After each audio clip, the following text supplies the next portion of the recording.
Salut, bienvenue dans cette nouvelle vidéo. Alors cette vidéo là va être consacrée aux outils, ou on peut dire des rabots, qui vont pouvoir donc créer de la rainure, de la languette, voire aussi de la feuillure, que ce soit sur champ plat ou en plein panneau. Alors ces rabots là ils sont juste dessous là sur mon établi. Alors je vais faire un petit topo de chaque rabot, parce qu'il y en a donc qui sont en bois et d'autres métalliques. Ils sont un petit peu différents les uns des autres. Ce que je vais faire après cette petite intro, je vais donc prendre ce rabot là. C'est un Lie-Nielsen numéro 48, la fameuse copie du Stanley. Et je vais donc réaliser cette fameuse rainure languette. Alors pourquoi donc utiliser du rainure languette? Alors c'est un assemblage, justement, si on veut faire des panneaux, vous avez donc les planches, vous faites donc votre languette, votre rainure, et vous les assemblez donc de cette manière-là. L'avantage, c'est que quand vous allez faire un collage, ça ne bougera pas, parce que voilà, la planche, les deux planches se guident l'une à l'autre. Elles ne risquent pas, au niveau du collage, bouger dans tous les sens. Pour ceux qui ont fait des collages justement à plat joint comme ceci, sans assemblage, ils se sont rendu compte justement que c'était jamais évident de pouvoir avoir quelque chose de bien droit, à moins d'essayer avec du sable ou du sel que l'on vient mettre sur notre colle et qu'on réussisse à bien coller. Bon, quand il y a plusieurs morceaux, c'est vrai que c'est pas évident, à moins de prendre le temps, et puis ça peut très bien le faire aussi. Donc on va passer sur cette petite vidéo avec le Lie-Nielsen, et puis comme ça vous pourrez vous rendre un petit peu compte de comment ça se passe pour faire ce genre d'assemblage. Et après je passerai sur un assemblage de rainure languette avec d'autres rabots. Donc on va regarder ça tout de suite, c'est parti. Alors donc nous voici sur notre planche.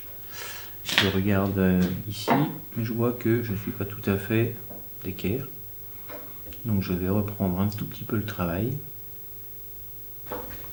Alors donc le fait que mon angle de champ ne soit pas perpendiculaire, il est légèrement comme ceci,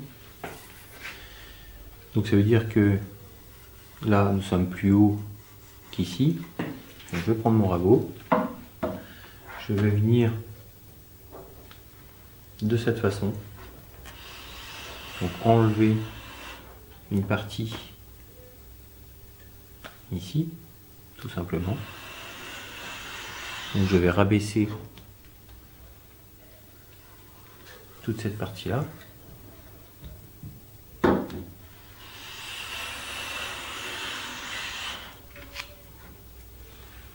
Et au fur et à mesure, rapprocher le rabot de la face, ici.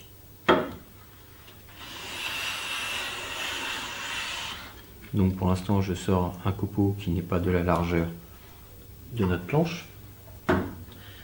Et autrement, on peut aussi appuyer plus donc sur le côté qui est à raboter. De cette manière, pour justement enlever le maximum.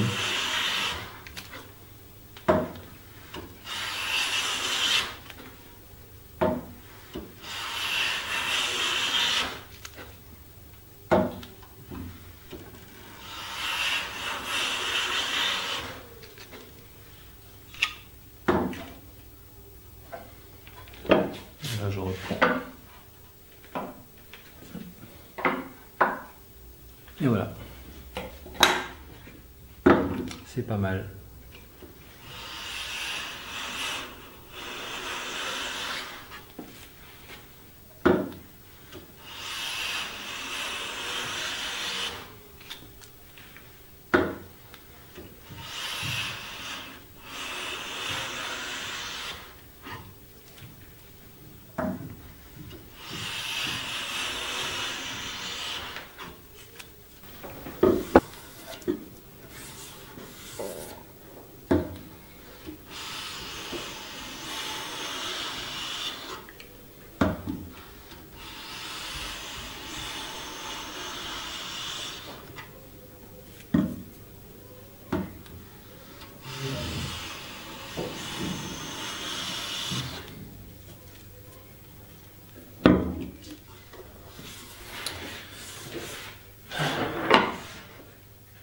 Ok. Voilà, c'est parfait. Donc bah, maintenant on va pouvoir donc s'occuper de l'assemblage. Voilà. Alors, donc notre fameux rabot. Alors je vais commencer n'importe, il n'y a pas. On peut commencer par la rainure, par la languette, il n'y a pas de souci là-dessus. Alors là, je vais commencer par la languette. Alors, je ne vais pas commencer directement au bout, mais plutôt au début, à peu près à ce niveau-ci. Alors, vous plaquez bien votre guide, la joue du guide, donc sur la face de votre planche, et puis là, en général, je mets un pouce juste derrière la lame, je plaque et j'avance. Ensuite, je ne vais pas recommencer ici, mais un petit peu plus loin,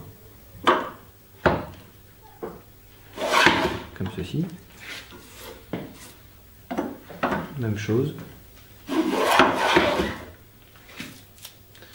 Et pour finir, voilà. Alors, par contre, une fois que j'ai fait ça, après, je viens ici.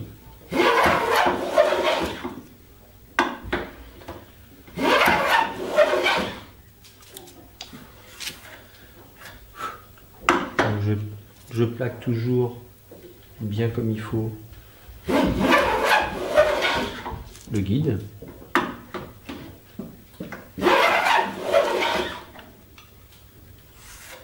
Vous vérifiez que votre début de languette est toujours bien au niveau du trou du rabot.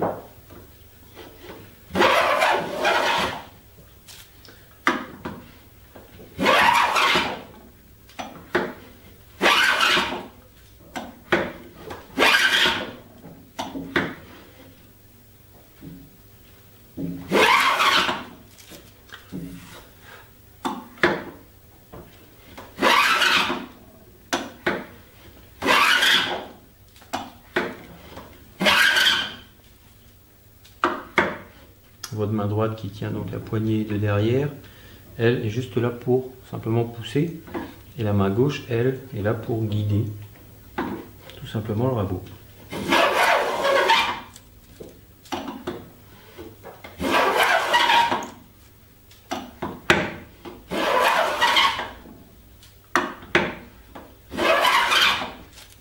Alors l'avantage avec ce genre de rabot à rayon languette, c'est que vous n'avez pas de jauge de profondeur.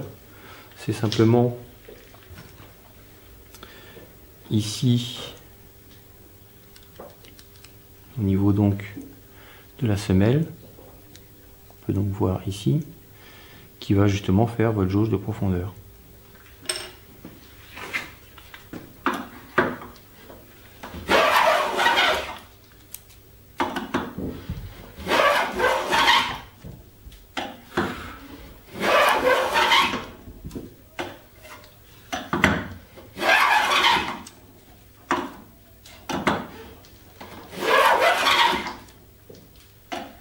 Alors on se retrouve avec de jolis petits copeaux bien arrondis, une épaisseur d'un dixième de millimètre, qui pourront très bien servir pour faire prendre le feu.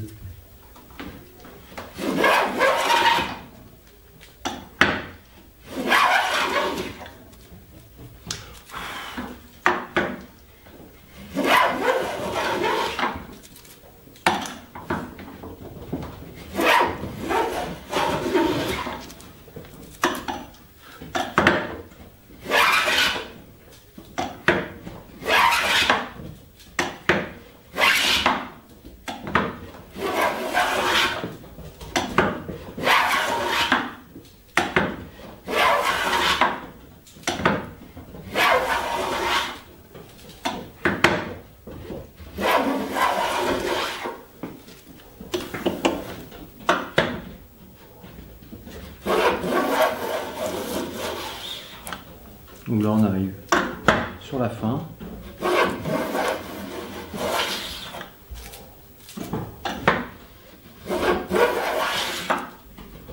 Voilà.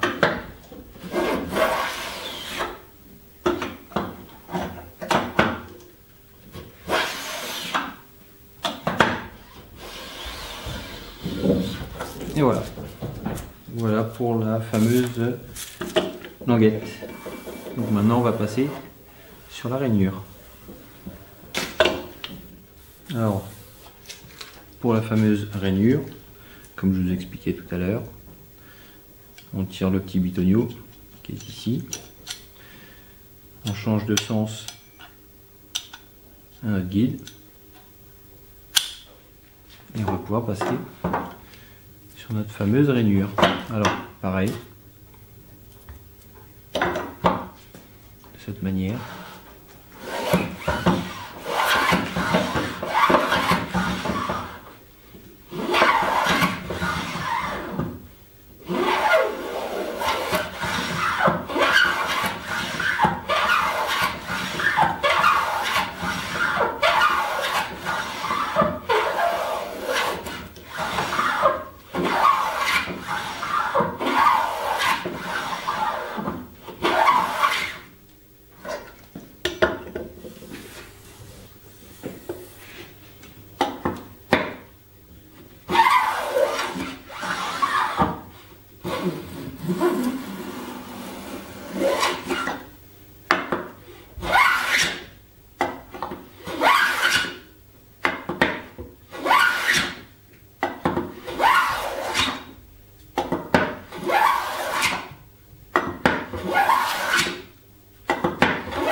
Alors on arrive au bout.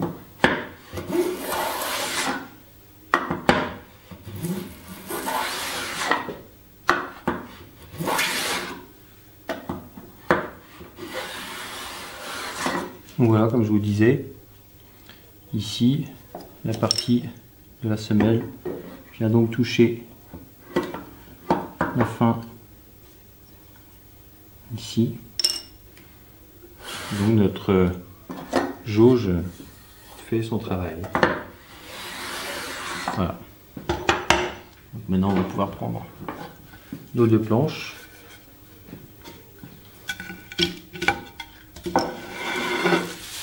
Hop.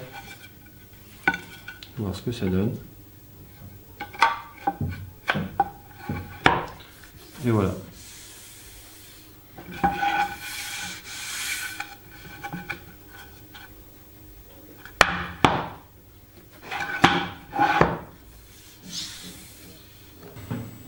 Ça y est, cette vidéo là donc touche à sa fin.